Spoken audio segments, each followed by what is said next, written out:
KF-21 보라매의 본격적인 해외 진출을 위해 한국이 직접 설계하고 개발한 유무인 복합체계용 다목적 전투기 엔진이 드디어 실가동 단계에 들어섰습니다. 앞으로 보라매 전투기의 수출 전략을 완전히 바꿔놓을 새로운 전환점이라 할 수 있습니다. 그동안 한국은 미국 방산업체가 가진 기술 정책적 영향력에 따라 전투기 수출 과정에서 여러 제약을 겪어왔습니다. 특히 중동이나 동남아 국가로 수출을 추진할 때마다 미국 정부의 정책이 변수로 작용하며 제한이 걸리는 경우가 적지 않았습니다. 하지만 향후 국산 쌍발 엔진을 확보하게 된다면 이러한 외부 요인에서 벗어나 보다 독자적인 수출 전략을 펼칠 수 있게 됩니다. 사실상 한국 전투기의 수출 자유도 자체가 전혀 다른 수준으로 높아지게 되는 것입니다. 이미 미국과 유럽 방산업계는 한국을 확실히 경쟁자로 인식하고 있습니다. 육상 전력 분야의 K9 자주포, K2 흑표 전차가 세계 시장을 빠르게 잠식한 데 이어 KF-21까지 본격적으로 수출되기 시작한다면 기존 시장을 지켜온 서방 업체들의 이해관계가 크게 흔들릴 수밖에 없습니다. 이런 이유로 항공기 분야에서 우위를 점해온 미국 기업들은 향후 KF-21 수출에 기술적 제한을 둘 가능성이 충분히 존재합니다.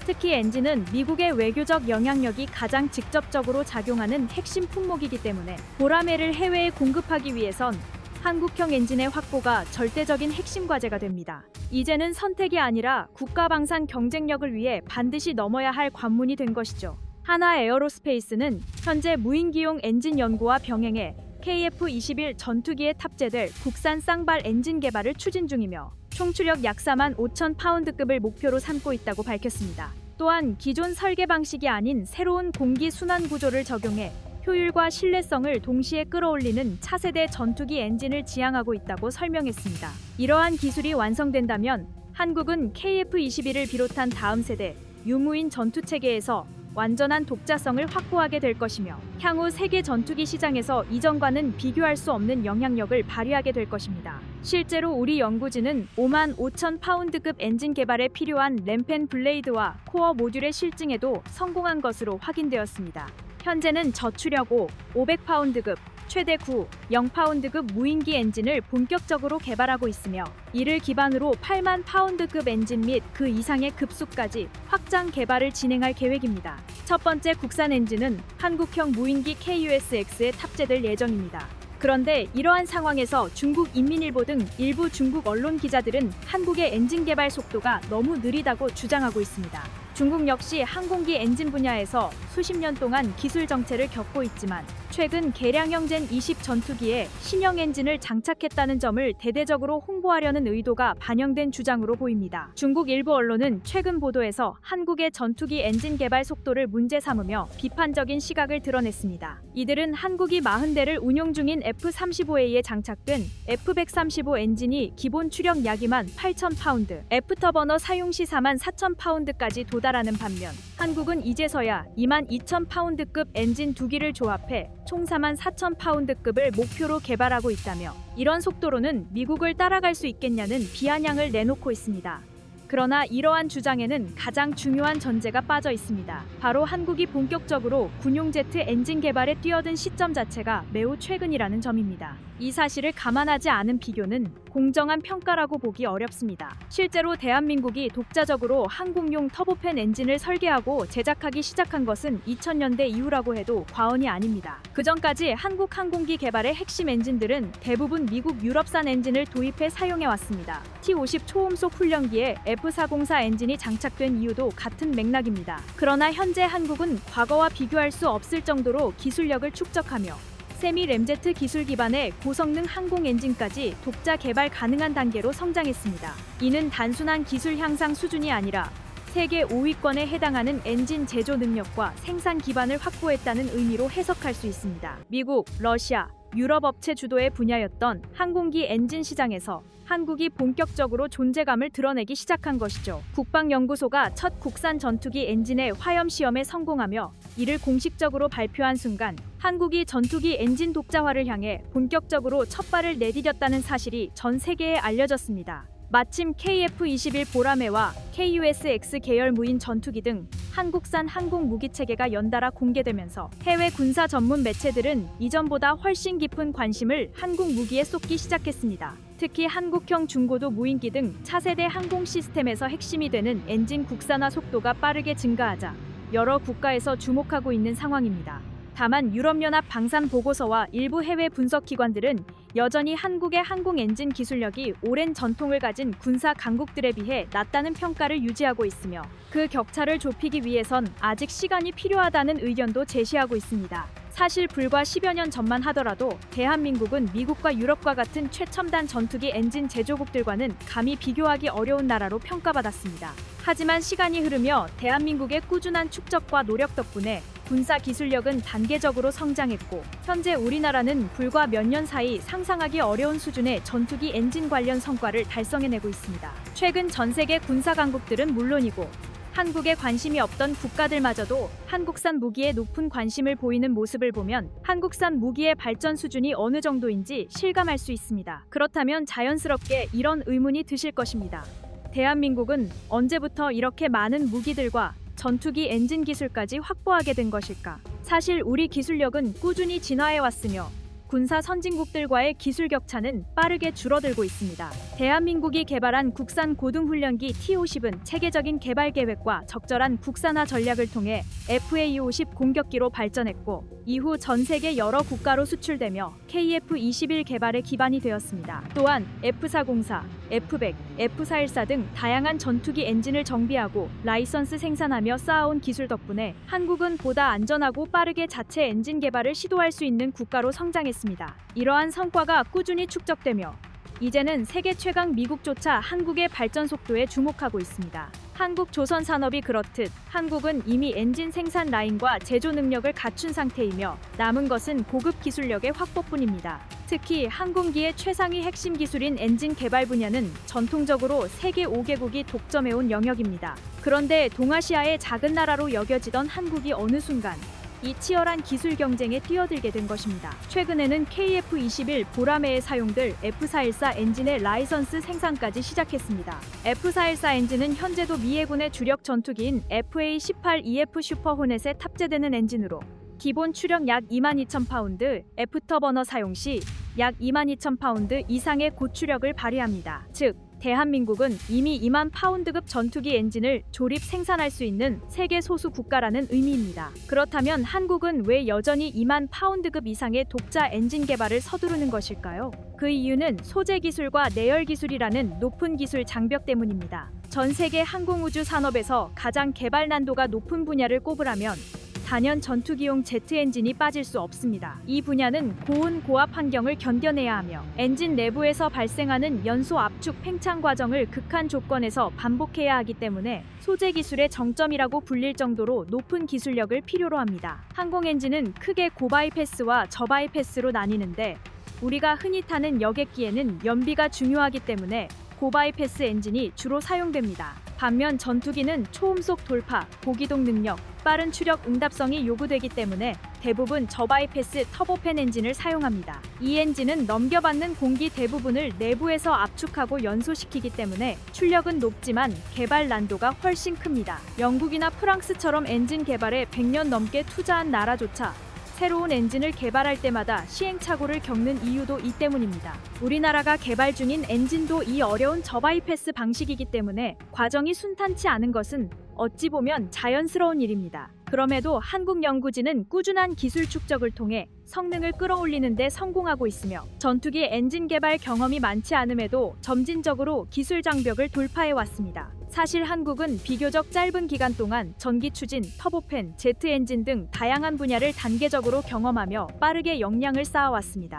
한때는 면허 생산 중심이었지만 시간이 흐르면서 단순 조립을 넘어 독자 설계 능력을 갖추기 시작했고 지금은 차세대 램제트 기술까지 도전할 수 있는 기반을 확보했습니다. 그 대표적인 성과가 바로 국산 스텔스 무인기에 적용될 세미 램제트 기반 엔진입니다. 이미 핵심 기술 검증과 주요 시험 절차가 상당 부분 완료됐으며 블레이드 구조를 최적화해 압축비를 높이는 데도 성공했습니다. 이 기술 수준은 F-16에 탑재되는 F-100 계열 엔진과 비교해도 뒤지지 않는다는 평가가 나올 정도입니다. 또한 엔진 수명도 1000시간 이상 확보해 실전 운용성이 크게 향상됐습니다. 대한민국 국방과학연구소가 장기간 이어온 연구 개발을 통해 추진 중인 적 방공망 완전 무력화를 목표로 하는 극초음속 현무 미사일과 이를 위한 전용 램제트 엔진 개발 프로젝트는 현재 상당한 진척을 이룬 상태입니다. 국내 방산 기업들이 협력해 기술을 공유하며 개발 중인 한국판 항공모함 킬러 극초음속 현무 미사일은 시험 발사 단계를 넘어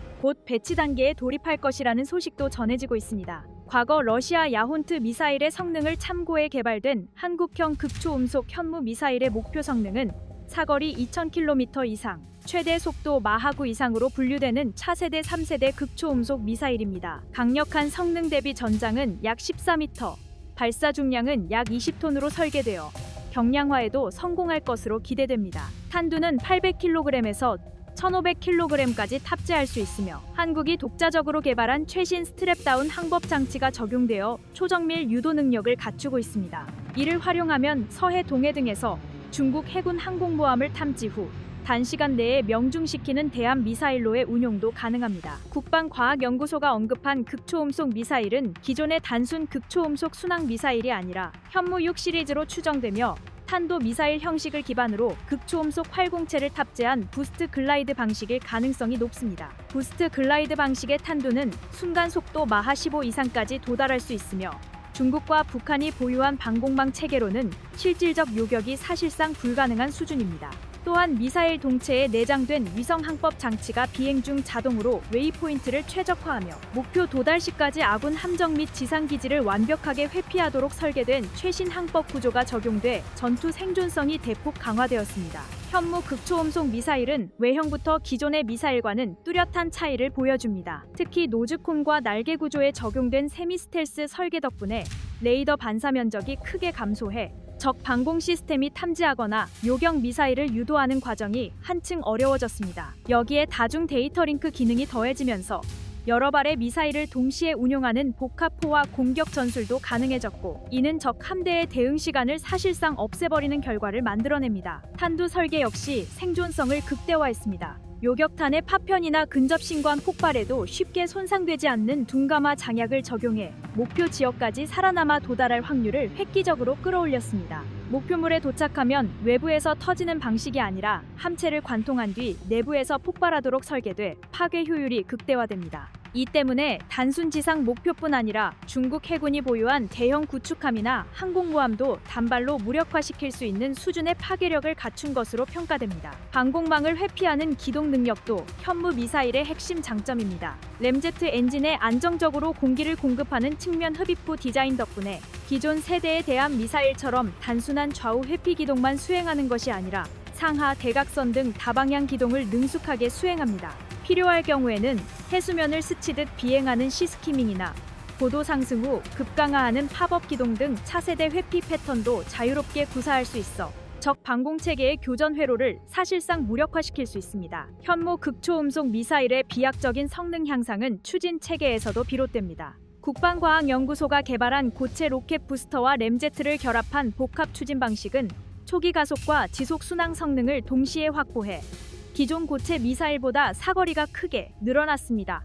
공개 자료에 따르면 고고도에서 약 0km를 비행할 수 있으며 적어도 순항 시에도 실제 운용 사거리는 이보다 500km 이상 더 길어질 수 있는 것으로 알려져 있습니다. 한국은 오래전부터 해외 체계를 기반으로 대함 미사일 기술을 축적해왔습니다. 엑조세나 하풍 같은 외국산 무기를 운용하면서도 이를 대신할 국산 체계를 개발해야 한다는 판단 아래 장거리 고성능 미사일 연구를 꾸준히 진행했습니다. 이러한 단계적 발전의 결과가 바로 한국 최초의 실질적 대함 미사일인 해룡입니다. 해룡은 향후 극초음속 기술의 기반이 되는 중요한 출발점이 되었지만 반능동 레이저 유도 방식 특성상 해무가 짙은 환경에서는 명중률이 떨어지는 제약도 존재했습니다. 이후 국방과학연구소는 해룡 미사일 개발 과정에서 축적한 기술력을 더욱 고도화하여 차세대 한국형 대함 미사일인 해성 미사일 개발에 성공했습니다. 특히 개발 과정에서 가장 핵심적인 고성능 터보팬 제트 엔진을 성공적으로 확보할 수 있었던 것은 국방과학연구소와 국내 순항 엔진 개발 기업 간의 기술 협력과 군사 기술 공유가 이루어진 덕분이었습니다. 순항 미사일 엔진 기술은 해성 미사일 개발의 결정적 기반이 되었으며 대함 미사일 해성은 러시아 R-95TP-300을 참고해 국산화하는 데 성공했습니다. 실시된 극초음속 현무 미사일의 1차 시험 발사보다 한 단계 발전한 2차 발사에서는 1단 분리와 탄두 분리까지 모두 성공했으며 이후 분리된 탄두가 극초음속 속도로 비행하는 데 성공함으로써 한국은 세계 5대 극초음속 미사일 개발국 반열에 이름을 올릴 가능성을 확실히 보여주었습니다. 우리 기술진과 국방과학연구소의 오랜 연구와 노력이 만들어낸 값진 성과라 할 수 있습니다. 이제 한국은 극초음속 순항 램제트 엔진을 직접 보유한 국가가 되었으며 이는 미사일 추진체 분야에서 한국의 기술력이 대륙간 탄도미사일급 발사체를 개발할 수 있는 수준에 도달했음을 의미합니다. 중국 매체들은 한국의 현무 미사일 개발을 둘러싸고 각종 억측을 제기하며 평가절하를 시도하고 있습니다. 우크라이나의 기술을 해킹했다는 주장부터 중국 둥펑 계열보다 뒤떨어진다는 주장까지 사실과 동떨어진 내용이 반복되고 있지만 실제 성능과 개발 속도를 확인하면 이러한 비난이 설 자리는 점점 좁아지고 있습니다. 현무 극초음속 미사일은 현재 개발되고 있는 첨단 무기 체계의 전형적인 구조를 갖추고 있으며 이는 핵탄두를 운반하는 ICBM의 단계 분리 방식과 상당히 유사합니다. 순항 속도만 해도 마하 9에 달하고 순간 최고 속력은 마하 15 이상에 이르는 것으로 알려져 있어 사실상 ICBM급 에너지를 갖춘 무기라고 평가할 수 있습니다. 특히 한국이 확보한 기술 중 핵심은 약 50톤급 출력을 내는 군용 엔진을 4기 묶어 200톤급 클러스터링을 구성하고 이를 기반으로 1단, 2단, 3단 추진체를 연속 점화해 분리하는 능력입니다. 이러한 구조는 전통적인 미사일 강국이 갖춰야 하는 핵심 기술로 한국 역시 독자적으로 대륙간 극초음속 무기를 설계할 수 있는 기반을 마련했다는 뜻입니다. 또한 과거 R-95 엔진에서 축적된 설계 부품 시스템 운영 경험은 국방과학연구소가 민간 방산 기업과 협력을 확대하는 계기가 되었고 그 과정에서 러시아 대함 미사일의 원천 기술 일부를 이전받는 성과도 있었습니다. 이러한 기술적 자산을 바탕으로 SS-760 로켓 엔진이 개발되었으며 이는 해성 대함 미사일과 현무3 순항 미사일의 초기 동력권으로 사용되었습니다. 이후 국산화 압력을 바탕으로 추진된 기술 확장 과정에서 터빈 블레이드를 포함한 핵심 부품을 100% 국내 기술로 생산하는 데 성공했고 그 결과물이 바로 750K 엔진입니다. 750K 엔진은 단순한 대체품을 넘어서 한국형 램제트 엔진 개발에도 중요한 역할을 했으며 이 기술은 장차 KF-21 전투기에 탑재될 극초음속 무기 개발에도 적용될 가능성이 높습니다. 최근 국방과학연구소는 초음속 미사일 연구 성과를 바탕으로 순항 속도 마하 9급의 3세대 극초음속 발사체 개발을 안정적으로 진행하고 있습니다. 한국은 차세대 무기체계 개발 계획을 대외적으로 선언하며 한반도 주변에서 위협을 가하는 적대 세력을 압도할 수 있는 전략적 대함 무기 전력을 지속적으로 확장해 나가고 있습니다. 현재까지 공개된 한국의 극초음속 무기 개발 동향과 방산 기업들의 기술 협력을 볼 때 현무 미사일 체계의 기술력은 앞으로도 꾸준히 발전할 것으로 전망됩니다. 대한민국 공군의 첨단 무기 수요는 갈수록 높아지고 있으며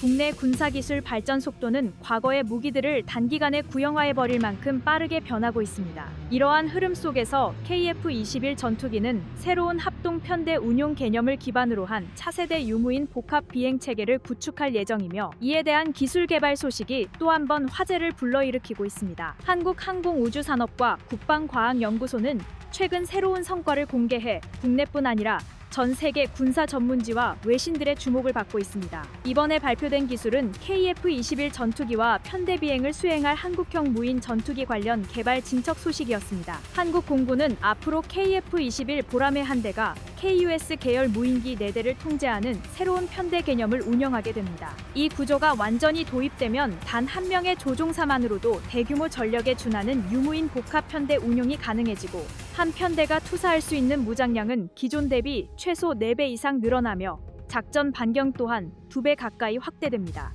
이는 카이가 과거 공개한 KF-21 블록3 미래 발전안에서 핵심 요소로 설명된 개념으로 향후 한국형 유무인 전투 체계의 중심 기술로 자리 잡게 됩니다.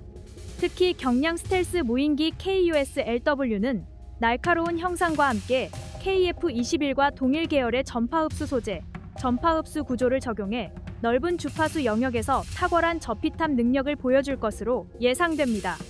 개발 목표 역시 초기형 F-35A에 준하는 수준을 1차 기준으로 설정해 그 자체로 상당히 공격적인 성능을 지향하고 있습니다. 그러나 이 같은 소식은 주변국 모두에게 환영받는 것은 아닙니다. 특히 중국은 한국이 독자적인 스텔스 무인 전투기 양산 능력을 확보했다는 점에 강한 우려를 드러내고 있으며 일부 중국 군사 매체에서는 사실상 경계태세에 들어갔다는 분석까지 나오고 있습니다. 중국 입장에서는 기존 방공망으로 탐지가 어려운 기체가 한국에서 본격적으로 개발되고 있다는 점이 부담으로 작용할 수밖에 없습니다. 최근 국방과학연구소가 발표한 자료는 이러한 흐름을 더욱 분명하게 보여줍니다.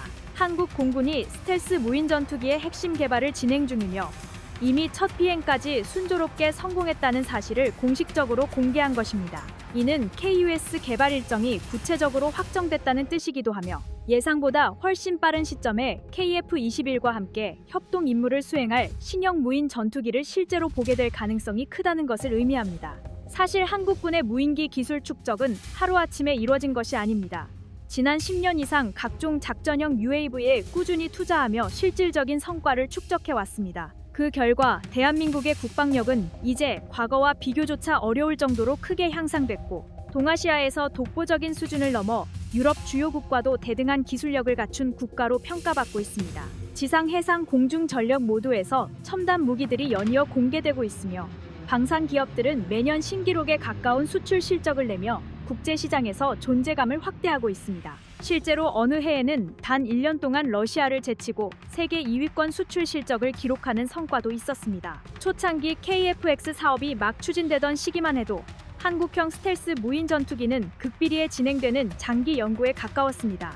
하지만 기술 발전 속도가 예상보다 훨씬 빨라지면서 스텔스 코팅 기술, RCS 감소 설계, 기체 형상 등 여러 요소가 공개되기 시작했고 무려 9,000파운드급에서 0파운드급 터보팬 엔진을 자체 개발한다는 내용까지 한화에어로스페이스가 직접 언급하면서 이 프로젝트는 더 이상 이론이 아닌 실체로 자리 잡게 되었습니다. 미국 군사 전문 매체 디펜스 뉴스는 미국산 무인 전투기 개발 사례와 비교하며 한국 KUS 무인 전투기 같은 체계적인 개발 계획이 아시아에서 새로운 독자 플랫폼으로 자리 잡고 있다고 평가했습니다. 또한 한국에서 열린 항공우주 시스템 심포지엄에서는 국방연구소가 개발 중인 차세대 무인기에 대한 정보를 공개하며 유인 전투기와 편대 비행이 가능한 무인기를 개발하려면 스텔스 무장창과 고도화된 항전 장비가 필수적이라고 강조했습니다. 미국 언론이 언급하듯 차세대 스텔스 전투기는 기존과 완전히 다른 제작 운용 방식이 필요할 정도로 개발 난도가 매우 높습니다. KF-21 전투기에는 A사 레이더, EO-IR 체계, 전자전 장비 등 공대공 미사일 운용에 필요한 핵심 장비가 국산화되고 있으며 공대공 중장거리 미사일 역시 개발이 진행되어 향후 KUS 무인기에 탑재될 예정입니다. 그러나 가장 큰 과제는 전투기 생산 라인 관리입니다. KF-21 한 대가 KUS 세대를 조종할 수 있는 구조이기 때문에 기존 전투기보다 훨씬 많은 수량의 무인기가 필요합니다. 이를 위해서는 파스 시스템 기반의 초정밀 생산 방식, 디지털 엔지니어링, 신속하고 유연한 소프트웨어 업데이트, 개방형 아키텍처 개발을 통해 어떠한 환경에서도 공중 우세를 확보할 수 있는 스텔스 무인기 생산 라인을 대한민국이 독자적으로 구축해야 합니다.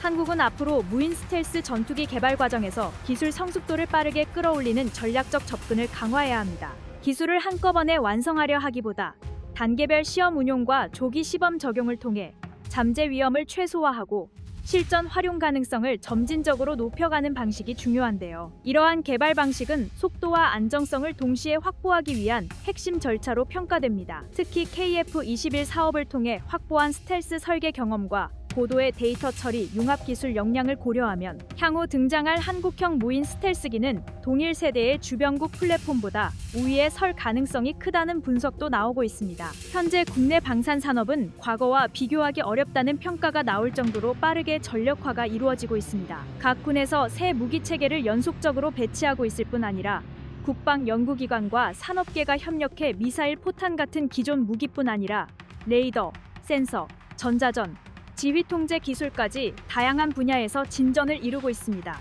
그리고 이러한 변화의 중심에는 국산 무인 전투 플랫폼 확보 전략이 자리하고 있습니다.